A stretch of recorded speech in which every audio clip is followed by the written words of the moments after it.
NEET நுழைவுத் தேர்வு காரணமாக உயிரிழந்த மாணவ மாணவிகளுக்காக இன்று அதிமுக சார்பில் மெழுகுவர்த்தி ஏந்தி கண்ணீர் அஞ்சலி.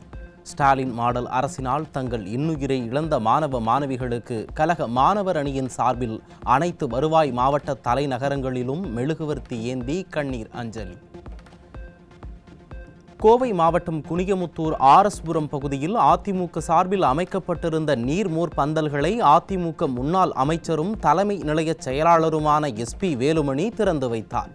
பொதுமக்களுக்கு பழங்கள் மற்றும் மோர், குளிர்பானங்கள் ஆகியவற்றை வழங்கினார்.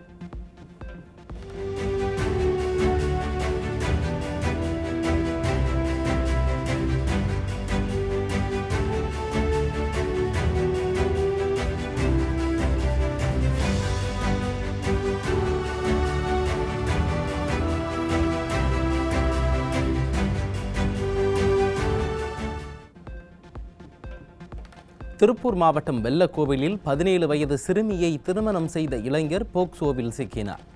குழந்தை திருமணங்கள் அதிகரித்து வரும் நிலையில் சமூக நலத்துறை அமைச்சரும் முதலமைச்சரும் விளம்பரங்களில் மட்டுமே கவனம் செலுத்தி வருவதாக மக்கள் குற்றச்சாட்டு. சிவகங்கை மாவட்டம் மானாமதுரையில் 12 வயதுடைய சிறுமிக்கு பாலியல் தொல்லை கொடுத்த வழக்கில் 17 வயது சிறுவன் உட்பட 3 மீது போக்சோ சட்டத்தில் வழக்கு பதிவு. மாணவர்களுக்கு ஒழுக்கமும் பாதுகாப்பும் வழங்க வேண்டிய பள்ளிகள் இன்று ஸ்டாலின் தலைமையிலான அரசின் செயல்பாடுகளினால் சீரழிந்து வருவதாகவும் மாணவிகளின் பாதுகாப்பு கேள்விக்குறியாகி உள்ளதாகவும் மக்கள் குற்றச்சாட்டு. கடலூர் மாவட்டம் காட்டுமன்னார் கோவில் அருகே 7 வயது சிறுமியை பாலியல் வன்கொடுமை செய்ய முயன்ற முதியவர் போக்சோவில் பிடிபட்டார். திமுக ஆட்சியில் காவல்துறை மீது சிறிதும் பயமில்லாததால் சிறுமிகளுக்கு எதிரான குற்றச் சம்பவங்கள் நாளுக்கு நாள் அதிகரித்து வருவதாக மக்கள் வேதனை. திருச்சி மாவட்டம் முசிறி அருகே சகோதரிகளான 2 சிறுமிகளுக்கு பாலியல் தொல்லை கொடுத்த கூலி தொழிலாளர்கள் போக்சோவில் பிடிபட்டனர். திமுக ஆட்சியில் தினந்தோறும் சிறுமிகள் பாலியல் தொல்லைக்கு ஆளாகும் நிலையில் அப்பா ஸ்டாலின் மௌனமாக இருப்பது ஏன் என மக்கள் கேள்வி. திருவண்ணாமலை மாவட்டம் ஆரணியில் 19 வயதுடைய நர்சிங் மாணவியை கடத்த முயன்ற இளைஞர் போக்சோ சட்டத்தில் பிடிபட்டார். நிர்வாக திறனற்ற ஸ்டாலின் மாடல் ஆட்சியில் பெண் பிள்ளைகளை வீட்டை விட்டு வெளியே அனுப்பவே அச்சப்படும் பெற்றோர். சேலம் அருகே பணம் கேட்டு கத்தியை காட்டி மிரட்டியதோடு பெண்ணை மானபங்கப்படுத்த முயன்றவர் சிக்கினார். திறனற்ற ஸ்டாலின் ஆட்சியில் வழிப்பறியில் ஈடுபடும் துணிகர செயல்கள் அதிகரித்து வரும் நிலையில் காவல்துறையினர் கும்பகர்ண தூக்கத்தில் இருப்பதாக பொதுமக்கள் குற்றச்சாட்டு.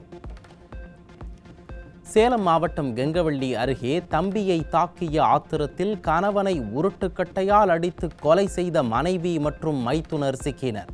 ஸ்டாலின் ஆட்சியில் சட்டம் ஒழுங்கு சரியில்லாததால் கொலை சம்பவங்கள் துணிகரமாக அரங்கேறுவதாக மக்கள் சாடல். தூத்துக்குடி அருகே போதை தகராறில் பெண்ணை அடித்து கொலை செய்த இளைஞர் சிக்கினார். விளம்பர மாடல் ஆட்சியில் மது போதையில் கொலை சம்பவங்கள் அதிகரித்து வருவதாக பொதுமக்கள் குற்றச்சாட்டு. காவல்துறையின் மெத்தன போக்கால் சென்னை 7 கிணறு அருகே பல லட்சம் ரூபாய் மதிப்பிலான ஓபியம் போதைப் பொருள் மற்றும் குட்கா புகையிலை பொருட்களுடன் சிக்கிய வடமாநில நபர். நிர்வாக திறனற்ற திமுக ஆட்சியில் இளைஞர்களின் வாழ்க்கையை சீரழிக்கும் வகையில் பல்வேறு போதைப் பொருட்கள் தங்கு தடையின்றி கிடைப்பதால் பெற்றோர் அச்சம். சென்னை பெரம்பூர் ரயில் நிலையம் அருகே இளைஞர்களின் வாழ்க்கையை சீரழிக்கும் வகையில் கொண்டுவரப்பட்ட 15 கிலோ கஞ்சாவுடன் கல்லூரி மாணவர் உட்பட 5 பேர் பிடிபட்டனர். நிர்வாக திறனற்ற ஸ்டாலின் ஆட்சியில் மாணவர்களே கஞ்சாவிற்கும் அவலம் உள்ள நிலையில் இதுவா சிறந்த ஆட்சி என்று மக்கள் கேள்வி. கன்னியாகுமரி மாவட்டம் சுசீந்திரம் அருகே தேரூர் பகுதியில் பள்ளி கல்லூரி மாணவர்களிடம் கஞ்சா விற்பனையில் ஈடுபட்ட 4 இளைஞர்கள் சிக்கினர். தீய சக்தி திமுக ஆட்சியில் தமிழகத்தில் பட்டி தொட்டியெங்கும் கஞ்சா புழக்கம் அதிகரித்து இளைஞர்களின் எதிர்காலம் சூனியமாகி இருப்பதாக மக்கள் வேதனை. சென்னையில் இளைஞர்களின் வாழ்வை சீரழிக்க கொண்டுவரப்பட்ட 10 கிலோ கஞ்சா சிக்கியது. வட மாநிலத்திலிருந்து கஞ்சாவை வாங்கி சென்னையில் விற்பனை செய்து வந்த கல்லூரி மாணவர் உட்பட 5 பேர் பிடிபட்டனர். சென்னை எழும்பூர் ரயில் நிலைய நடைமேடையில் இளைஞர்களின் வாழ்வை சீரழிக்க கொண்டுவரப்பட்ட 6 லட்சம் ரூபாய் மதிப்பிலான 12 கிலோ கஞ்சா சிக்கியது. நிர்வாக திறனற்ற ஸ்டாலின் மாடல் ஆட்சியில் சென்னை கஞ்சா தலைநகரமாக மாறி வருவதாக பொதுமக்கள் குற்றச்சாட்டு. விழுப்புரம் மாவட்டம் திண்டிவனம் அருகே 6.5 கிலோ குட்கா கடத்திய மூவர் சிக்கினர். ஸ்டாலின் மாடல் ஆட்சியில் குட்கா விற்பனை அதிகரித்து வருவதாக பொதுமக்கள் குற்றச்சாட்டு. விழுப்புரம் மாவட்டம் திருவெண்ணைநல்லூர் அருகே சாராய வியாபாரியிடமிருந்து 5 லட்சம் ரூபாய் மதிப்பிலான 280 கிலோ குட்கா பான் மசாலா பொருட்கள் சிக்கியது. ஏற்கனவே மரக்காணம் கள்ளச்சாராய விவகாரத்தில் சிக்கிய மதன்குமார் என்பவர் தற்போது குட்கா பொருட்கள் விற்பனையில் சிக்கியிருக்கும் நிலையில் விடியா அரசின் காவல்துறை என்னதான் செய்கிறது என மக்கள் கேள்வி. தஞ்சாவூர் மாவட்டம் கும்பகோணத்தில் இளைஞர்களின் வாழ்வை சீரழிக்க ரயிலில்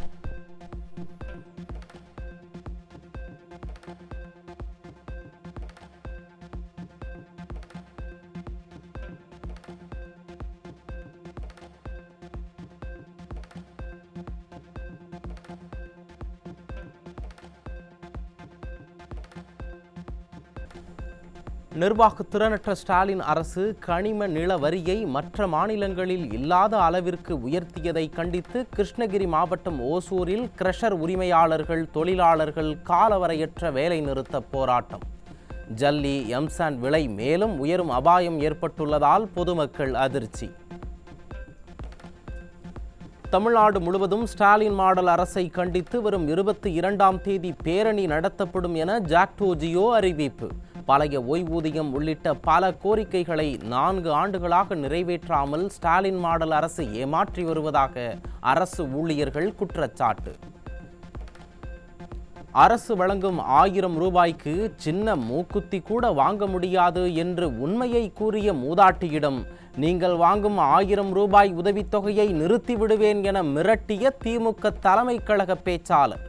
பாமர மக்களின் குரலாக ஒலிக்க வேண்டிய ஆளும் கட்சியினர் உண்மையை உரக்க கூறும் பாமர மக்களை உருட்டி மிரட்டி இழிவுபடுத்தி அராஜக போக்கத்தில் ஈடுபடுவதாக மக்கள் குற்றச்சாட்டு. 1000 ரூபாய் பிச்சை காசு.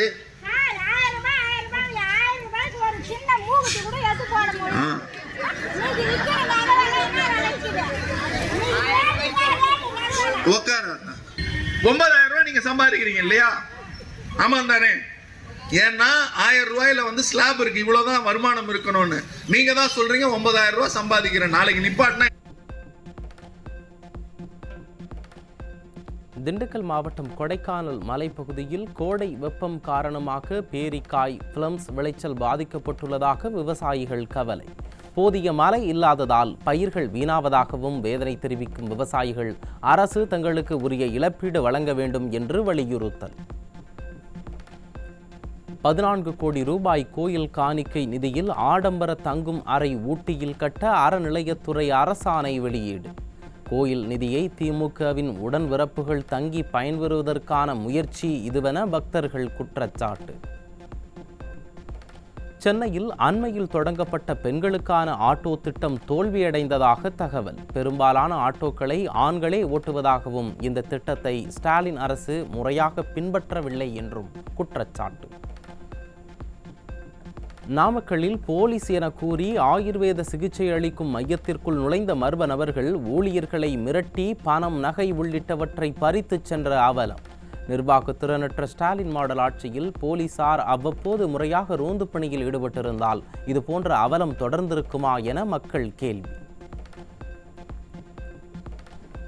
பழனி திருக்கோயிலுக்கு கட்டப்பட்ட கலை கல்லூரியில் மாணவர்கள் மீது நாற்காலியை கொண்டு தாக்கியும் இருசக்கர வாகனத்தை வகுப்பறைக்குள் விட்டு மாணவர்களை அச்சுறுத்தியும் பேராசிரியர் அடாவடி.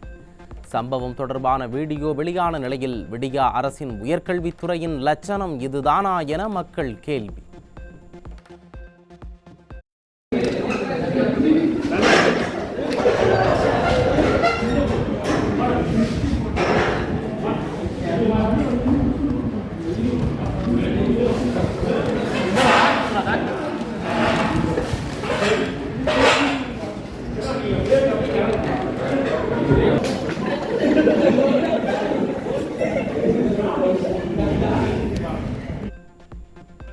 சென்னை அரும்பாக்கத்தில் தேங்கியிருந்த மழைநீரில் நடந்து சென்ற சிறுவன் மீது மின்சாரம் பாய்ந்த பதற வைக்கும் சிசிடிவி காட்சி.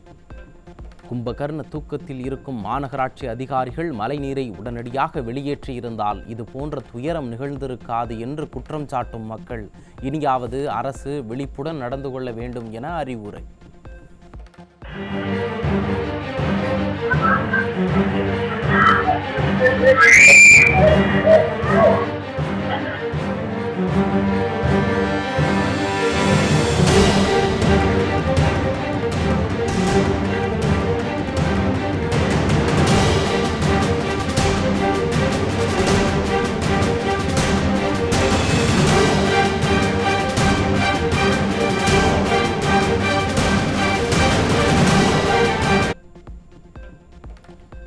மின்சாரம் தாக்கி பாதிக்கப்பட்ட சிறுவனை கண்டும் காணாமல் கடந்து சென்ற விடியா அரசின் மின்துறை வாகனம்.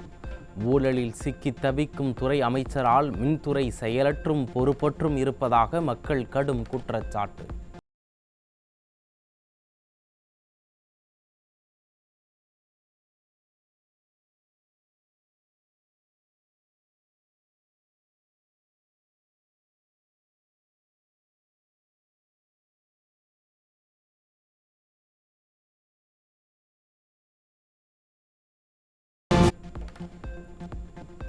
திண்டுக்கல் மாவட்டம் பழனியில் கல்லூரி மாணவர்களை நாற்காலியால் தாக்கிய உதவி பேராசிரியர் சஸ்பெண்ட்.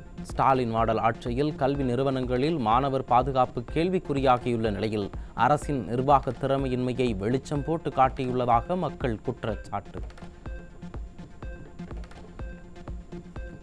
பெரம்பலூரில் உண்டு உறைவிட பள்ளிக்குள் புகுந்த வெறிநாய் ஒன்று கடித்து குதறியதில் 8ஆம் வகுப்பு மாணவி படுகாயம். தெருநாய்களை கட்டுப்படுத்த மாநகராட்சிக்கென ஒதுக்கீடு செய்த நிதியை பிரயோஜனமாக பயன்படுத்தாமல் ஸ்டாலின் அரசு கல்லா கட்டுவதிலேயே குறியாக இருப்பதாக மக்கள் ஆவேசம்.